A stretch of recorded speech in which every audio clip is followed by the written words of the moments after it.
जय हिंद।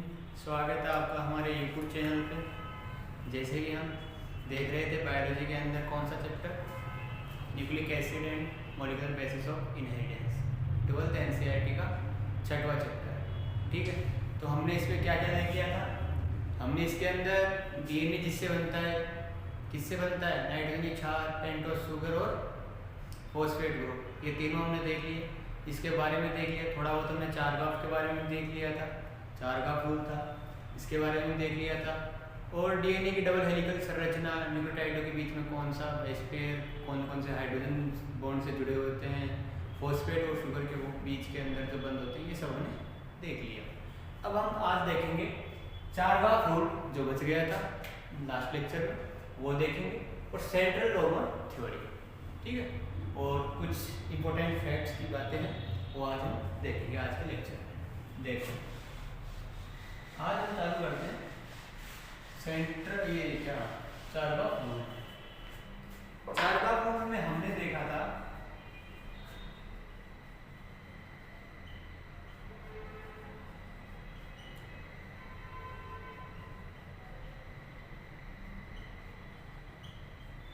चारगाफ का जो नियम था उसमें हमने देखा था कि एडेनिन और थाइमिन, इनके बीच में ये बंधों की संख्या बताते हैं, गुआनिन और साइटोसिन। मतलब कि ये जो चारगाफ रूल है, ये पहली बात तो ये है कि बेस पेयर्स के बारे में बता रहा है, इनके हाइड्रोजन के बॉन्डिंग के बारे में, कि जो न्यूक्लियोटाइड्स की जो नाइट्रोजन क्षार है वो कितने हाइड्रोजन बंधों के द्वारा जुड़कर DNA को स्टेबिलिटी देते हैं। तो पहली बात तो ये हो गया, ये किस DNA पे लागू होता है, डबल स्टैंडर्ड। किस पर, डबल स्टैंड वाले स्टैंडर्ड DNA पर। ठीक, अरे डबल स्टैंडर्ड DNA, इस DNA पे लागू होगा पहले बात। ठीक है, और अगर जैसे गुआनिन और साइटोसिन, तो हम बोलते हैं कि चारगाफ जो रूल होता है वो डबल स्टैंडर्ड DNA पे लागू होता है। सिंगल स्टैंड वाले जो DNA होंगे उन पे लागू नहीं होगा, RNA पे भी लागू नहीं होगा, और ना ही DNA पे लागू होगा। सिंगल स्टैंड पे लागू नहीं होता, ये डबल स्टैंडर्ड जहां पर न्यूक्लियोटाइड्स का और जो नाइट्रोजन बेस है, इनका जो पेयरिंग होती है, युग्मन होता है, उनके अंदर ये क्या करता है, अप्लाई होता है, लगता है चारगाफ रूल। तो हमने इसमें देखा था कि DNA के अंदर जो नाइट्रोजन क्षार है, जो नाइट्रोजन क्षार है, जो आपस में पेयरिंग कर कर DNA के बीच की दूरी को बनाए रखते हैं। कितनी थी ये डिस्टेंस कितनी बताई थी लास्ट लेक्चर में, 20 एंगस्ट्रॉम की होती है। तो ये जो दूरी होती है इसको बनाए रखने में सहायता करते हैं। दूसरी चीज, यहाँ तक हमने देख लिया था कि एडेनिन और जो थाइमिन होता है, इसके बीच में 2 हाइड्रोजन बॉन्ड होते हैं, और गुआनिन और जो साइटोसिन होते हैं, इसके बीच में 3 हाइड्रोजन बॉन्ड होते हैं। ठीक है, अब हम देखते हैं इसके आगे। इसके आगे हम बोलते हैं कि प्यूरीन और पिरिमिडीन, क्या, कि किसी भी DNA के अंदर प्यूरीन और पिरिमिडीन की जो मात्रा होगी, अमाउंट होगी, वो क्या होगा, समान होगा। कैसा होगा, समान होगा। जैसे हम बोलते हैं एडेनिन, गुआनिन और साइटोसिन और थाइमिन का जो मान, जो अमाउंट होगा इस DNA हेलिक्स के अंदर, पूरे DNA के अंदर, वो मान क्या होता है, अमाउंट में समान होता है। कैसे होती है, प्यूरीन और पिरिमिडीन जो होते हैं नाइट्रोजन क्षार, ये एक DNA के अंदर, पूरे के अंदर सेम होते हैं। ऐसे नहीं कि प्यूरीन ज्यादा है पिरिमिडीन ज्यादा है, दोनों इक्वल होते हैं। ठीक है, अरे यार प्यूरीन से कोई भी प्यूरीन मान लो एडेनिन है, तो एडेनिन थाइमिन से जुड़ेगा, तो जितने एडेनिन होगा हमेशा थाइमिन से जुड़ेगा, तो जितने प्यूरीन हुआ उतना पिरिमिडीन होगा। ऐसा तो नहीं होगा कि एडेनिन गुआनिन से जुड़ जाएगा, ऐसा कभी नहीं होगा। प्यूरीन पिरिमिडीन से जुड़ता है, तो जितने प्यूरीन आएंगे DNA के अंदर उतने ही पिरिमिडीन आएंगे। अब हम देखते हैं कुछ और संरचनाएं। तीसरा नियम, तीसरे नियम में चारगाफ बोलते हैं कि एडेनिन और गुआनिन, क्या, एडेनिन और गुआनिन, एडेनिन और गुआनिन, साइटोसिन और थाइमिन, क्या, एडेनिन और गुआनिन, साइटोसिन या थाइमिन, कैसे भी बोलो, इनका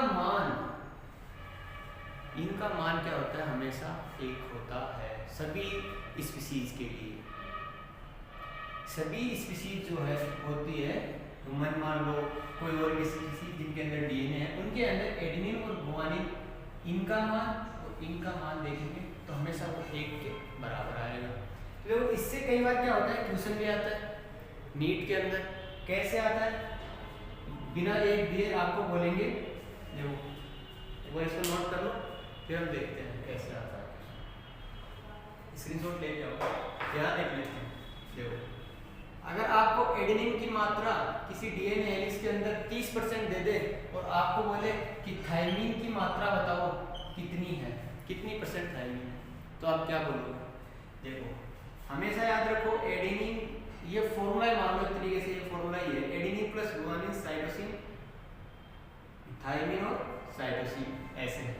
तो ये एडेनिन है, ये आपने बोला कि 30% है किसी डीएनए के अंदर, तो जितना ये होगा उतना ये होगा, तो ये ऊपर कितना हो गया 60% टोटल, रिमेनिंग कितना रह गया 40%। अब ये 40% इनमें डिवाइड हो जाएगा, 20% ये 20%। तो अब मैं बोलूं एडेनिन 30% है तो मेरे को साइटोसिन बताओ, तो क्या बताओगे? 20% और थायमिन भी 20% और गुआनिन 30%। ठीक है, यहाँ तक कोई डाउट है? ये ऐसे ही बोलेगा, इनमें से कोई एक दे देगा तुम्हें और फिर कोई अपोजिट में पूछ लेगा। एडेनिन दे दिया 20%, ये पूछ लेगा ये 20 है तो ये भी 20 होगा। ऊपर टोटल कितना हो गया 40% हो गया, नीचे रिमेनिंग कितना रह गया 60%, तो 60% का हाफ हाफ कर दो 30%।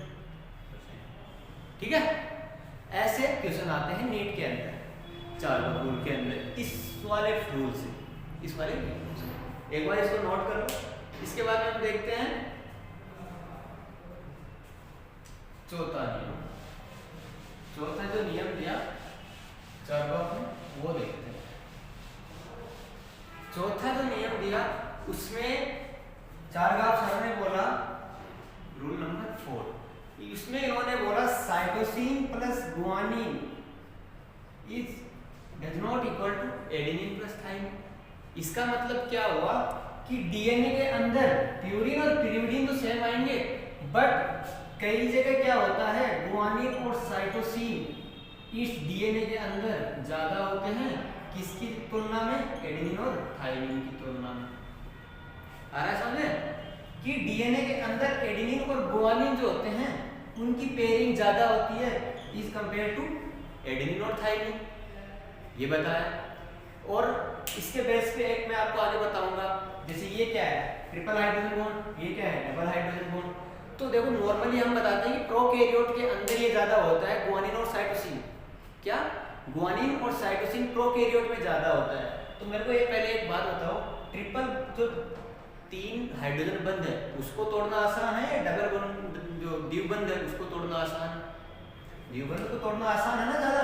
केमिस्ट्री में देखते हैं कि द्विबंध और त्रिबंध इसमें से तोड़ना आसान किसका है? इसको ज्यादा तोड़ना आसान होता है। तो हम बोलते हैं कि प्रोकैरियोट के अंदर ज्यादा गुआनिन और साइटोसिन की जो मात्रा होती है वो ज्यादा होती है। इसका मतलब उनके बीच में ट्रिपल बॉन्ड 3 हाइड्रोजन बंध है। इससे इनका प्रोकैरियोट जो होते हैं इनका जो मेल्टिंग पॉइंट होता है, इनके डीएनए का जो गलनांक होता है वो यूकैरियोट से अधिक होता है। क्या बोला हमने कि प्रोकैरियोट जो जीव होते हैं उनमें गुआनिन और साइटोसिन की मात्रा अधिक होती है इज कंपेयर टू एडेनिन और थायमिन। इसलिए इनके डीएनए को तोड़ना अधिक कठिन होता है, या इनका गलनांक जो होता है इनके डीएनए का गलनांक वो अधिक होता है। और ऐसा हम क्यों बोल रहे हैं? क्योंकि एडेनिन और गुआनिन है, इसका मतलब इनके बीच में 3 हाइड्रोजन बंध है और 3 हाइड्रोजन बंध को तोड़ना ज्यादा कठिन होता है इज कंपेयर टू द्विबंध के। ठीक है, यही बात है। और इसके बाद में यहाँ तक कोई डाउट समझ में आ गया ना कि साइटोसिन और गुआनिन की मात्रा एडेनिन और थायमिन के समान नहीं होती। चार्ल्स सर ने ये बताया। इसके आगे हमने देखा कि प्रोकैरियोट के अंदर ज्यादा देखने को मिलता है गुआनिन और साइटोसिन। क्या? गुआनिन और साइटोसिन ज्यादा देखने को मिलता है, इसलिए गुआनिन और साइटोसिन देखने को ज्यादा मिलता है किसके अंदर? प्रोकैरियोट के अंदर। तो प्रोकैरियोट के लिए हम बोलेंगे कि इसका जो गलनांक होता है, प्रोकैरियोट के जो डीएनए होते हैं इसका गलनांक अधिक होता है इज कंपेयर टू यूकैरियोट। क्यों होता है? क्योंकि गुआनिन और साइटोसिन जो होते हैं ये नाइट्रोजन क्षार 3 हाइड्रोजन बंधों के द्वारा जुड़े होते हैं ठीक है, आगे समझे। अब देखो रूल नंबर 5। रूल नंबर 5 में चार्गाफ बताते हैं कि एडेनिन और थायमिन, क्या एडेनिन और थायमिन जो होते हैं नाइट्रोजन क्षार, एडेनिन और थायमिन, गुआनिन और साइटोसिन, एडेनिन और थायमिन, गुआनिन और साइटोसिन का मान हर जाति विशेष के लिए अलग अलग होता है, विशिष्ट होता है। क्या इसका मान इस फॉर्म में अगर हम लिखते हैं नाइट्रोजन क्षार को adenine plus thymine, guanine plus cytosine के फॉर्म में लिखते हैं, तो चार्गाफ बोलते हैं कि इसके लिए जाति विशेष के लिए ये विशिष्ट होता है। जिसे हम बोलते हैं प्रोकैरियोट्स के लिए, प्रोकैरियोट के लिए इसका मान जो होता है 1 से कम होता है। अब एक प्रोकैरियोट जैसे देखते हैं, एक प्रोकैरियोट कौन सा, इकोलाई। इकोलाई में हम देखते हैं, इकोलाई के अंदर इसका जो मान होता है, अनुपात होता है, वो 0.92 होता है। कितना होता है, 0.92।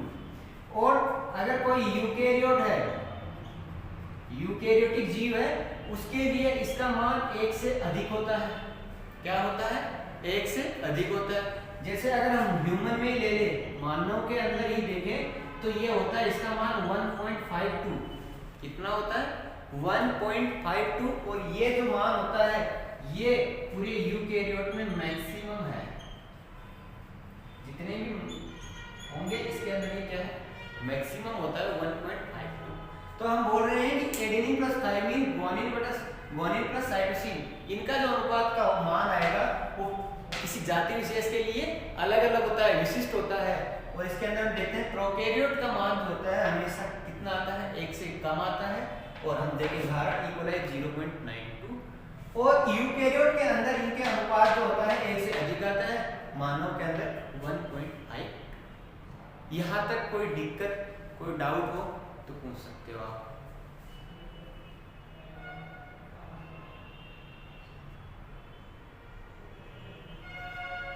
ठीक है, यहां तक कोई डाउट कुछ नहीं है। देखो अब एक छोटी सी बात और बताते हैं। रूल नंबर 6 स्टेटमेंट देते हैं कि जितने कोई डीएनए हैं, डीएनए में जितनी शुगर होगी, डीएनए में शुगर कौन सी होती है, डीऑक्सीराइबोज शुगर होती है। तो सर चार्गाफ बोलते हैं कि डीएनए के अंदर जितनी शुगर होगी उतने ही फॉस्फेट की मात्रा होती है। अर्थात कि डीएनए के अंदर फॉस्फेट और शुगर की मात्रा समान होती है। इन जनरल ये तुम्हें समझ में भी आता है, शुगर और जो फॉस्फेट होता है, फॉस्फेट ग्रुप जो होता है ये क्या करता है, ये क्या करता है बताओ, डीएनए की बैकबोन बनाता है। अरे ये डीएनए की बैकबोन ही है, ये क्या है, डीएनए की बैकबोन। यहाँ शुगर है, बाहर की तरफ फॉस्फेट है, यहाँ शुगर है, बाहर की तरफ फॉस्फेट है, अंदर क्या है, नाइट्रोजन क्षार है, और इधर नाइट्रोजन क्षार एडेनिन है तो इधर थायमिन होगा, ये शुगर होगा, ये फॉस्फेट होगा। तो हम बोलते हैं कि ये शुगर, ये जो फॉस्फेट ग्रुप होते हैं, ये दोनों मिलकर क्या बनाते हैं, डीएनए की बैकबोन बनाते हैं, आधार बनाते हैं।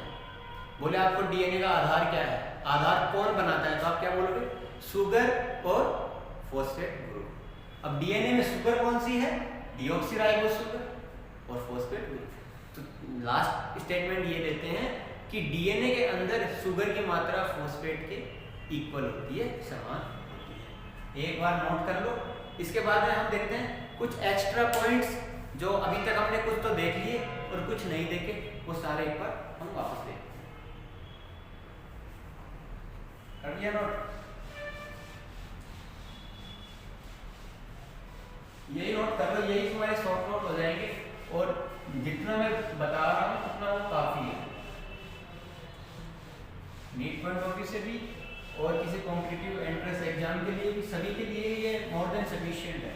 ठीक है, अब देखते हैं some extra point, some extra points. उसके अंदर हम देखते हैं कि अभी मैंने आपको क्या बोला, ग्वानिन और साइटोसिन ज्यादा किसमें होता है, प्रोकैरियोटिक या यूकैरियोटिक सेल के अंदर। तो हम बोलते हैं कि प्रोकैरियोटिक सेल जो होती है उसके अंदर ग्वानिन और साइटोसिन की मात्रा अधिक होती है, इसलिए प्रोकैरियोट के डीएनए को ग्वानिन साइटोसिन प्रकार का डीएनए कहते हैं। क्या? ग्वानिन साइटोसिन प्रकार का डीएनए कहते हैं। प्रोकैरियोटिक डीएनए कैसा होता है? ग्वानिन साइटोसिन प्रकार का। कैसा होता है? ग्वानिन और साइटोसिन प्रकार का। अब हम देखते हैं यूकैरियोटिक डीएनए जो होता है इसके अंदर हमें ज्यादा देखने को मिलता है क्या? एडेनिन और थायमिन, इसलिए हम इसको बोलते हैं एडेनिन और थायमिन प्रकार का डीएनए। अब ये कैसे बोल रहे हैं? देखो सिंपल सी बात है, प्रोकैरियोट के अंदर ग्वानिन और साइटोसिन की मात्रा एडेनिन और थायमिन से ज्यादा होती है, इसलिए प्रोकैरियोटिक कोशिका के डीएनए का गलनांक अधिक होता है, क्योंकि जो ग्वानिन और साइटोसिन जो होते हैं इनके बीच में बना होता है 3 हाइड्रोजन बॉन्ड और एडेनिन और थायमिन के बीच में होता है 2 हाइड्रोजन बॉन्ड। तो हमने केमिस्ट्री में पढ़ा है और इन जनरल हमें पता भी है कि ट्रिपल बॉन्ड क्या त्रिबंध को तोड़ना द्विबंध से ज्यादा कठिन होता है ना। इसलिए प्रोकैरियोट का जो डीएनए होता है इसका गलनांक यानी ये अधिक टेम्परेचर पे मेल्ट होगा, बिकॉज इसके अंदर क्या है? ट्रिपल हाइड्रोजन बॉन्ड, इसको तोड़ने में ज्यादा एनर्जी लगेगी। ठीक है, आगे समझ में। और देखो आगे अब देखते हैं इसके अंदर थोड़े टाइप्स ऑफ डीएनए, जो थोड़ा बहुत तो मैंने आपको पहले बता दिया, थोड़ा और देख लेते हैं। Types of DNA. डीएनए के अंदर हमने टाइप्स ऑफ डीएनए किस बेसिस पे देखते हैं? पहले इसका बेस देखते हैं। On the basis of coiling. क्या? On the basis of coiling. क्या? कि कोइल, अब कोइलिंग कैसे कैसे हो सकती है? कोइलिंग मतलब कुंडलन। कैसा कैसे कुंडलन हो सकता है? एक हो सकता है लेफ्ट हैंडेड और एक होता है राइट हैंडेड कोइलिंग।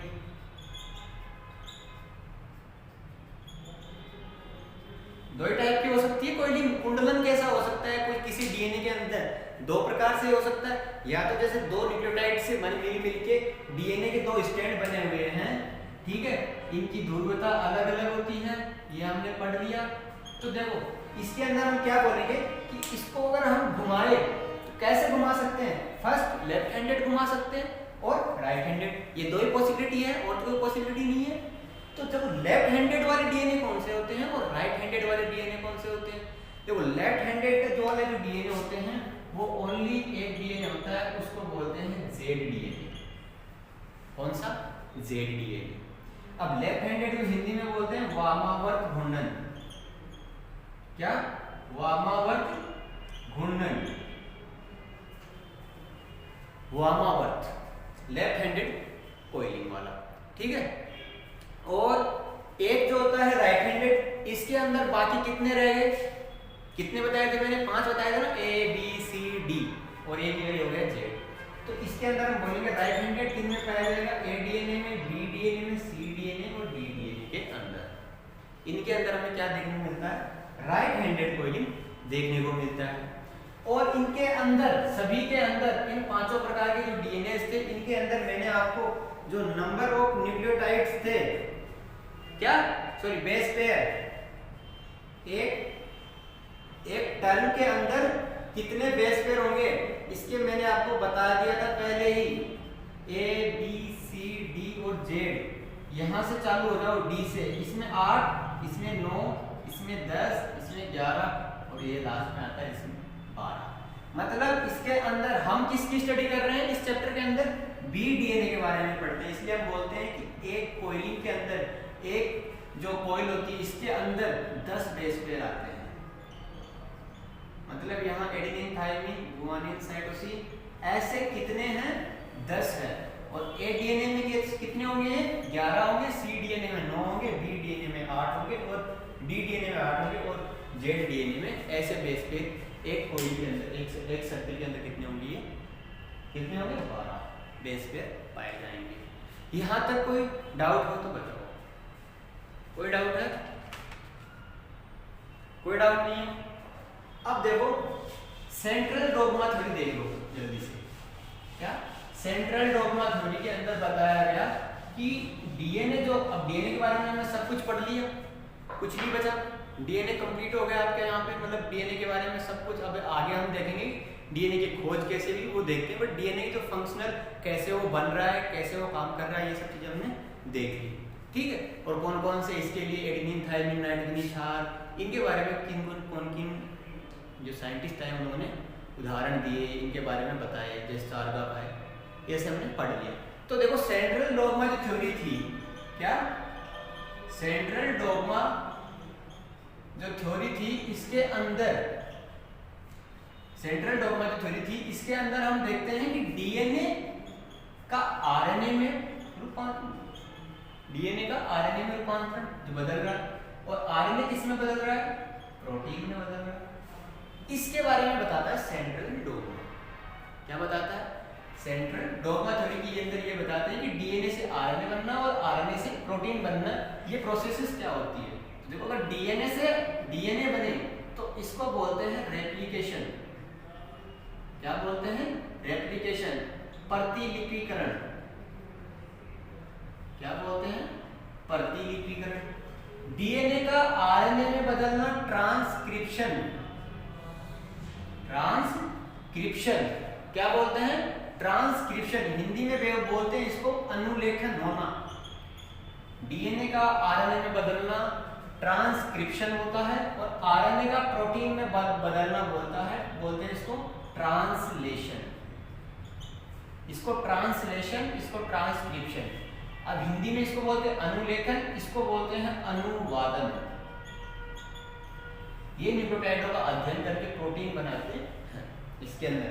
आगे हम पढ़ेंगे जेनेटिक कोड, उसके अंदर देखेंगे, ठीक है। तो अभी हम सेंट्रल डोग्मा थ्योरी पढ़ रहे हैं। इसमें क्या बताया सेंट्रल डोग्मा थ्योरी में कि डीएनए आरएनए में बदलता है, इस प्रक्रिया को बोलते हैं ट्रांसक्रिप्शन, और आरएनए का डीएनए में बदलना ट्रांसलेशन कहलाता है, और डीएनए का डीएनए से डीएनए ही वापस बढ़ना, इसको क्या बोलते हैं? रेप्लिकेशन, प्रतिलिपिकरण, ठीक है। अब देखो डीएनए का डीएनए बदलना और आरएनए का आरएनए में बदलना, यहाँ दो एंजाइम काम करते हैं। डीएनए का डीएनए में बदलना या डीएनए का डीएनए से बनना, इस प्रक्रिया में दो एंजाइम काम करता है, उसको बोलते हैं डीएनए डिपेंडेंट डीएनए पॉलीमरेज। कौन सा? डीएनए डिपेंडेंट डीएनए पॉलीमरेज, ठीक है, याद हो जाएगा। डीएनए डिपेंडेंट जो डीएनए पर निर्भर होता है, और डीएनए पॉलीमरेज डीएनए बनाएगा। अब जो डीएनए से आरएनए बनने की जो प्रोसेस है, इसके अंदर जो एंजाइम काम करता है उसको बोलते हैं डीएनए डिपेंडेंट आरएनए पॉलीमरेज। क्या? RNA polymerase. ये समझ में आ रहा है क्या? आरएनए पॉलीमरेज, ठीक है। ये है दो एंजाइम्स के नाम याद कर लो, बाकी तो हम इनकी पूरी प्रोसेस देखेंगे। यहाँ सेंट्रल डोग्मा थ्योरी में ये बताते हैं, ठीक है। अब देखो डीएनए में बदल सकता है, डीएनए आरएनए में बदल सकता है, आरएनए प्रोटीन में बदल सकता है। कभी भी प्रोटीन आरएनए में नहीं बदलेगी, ठीक है।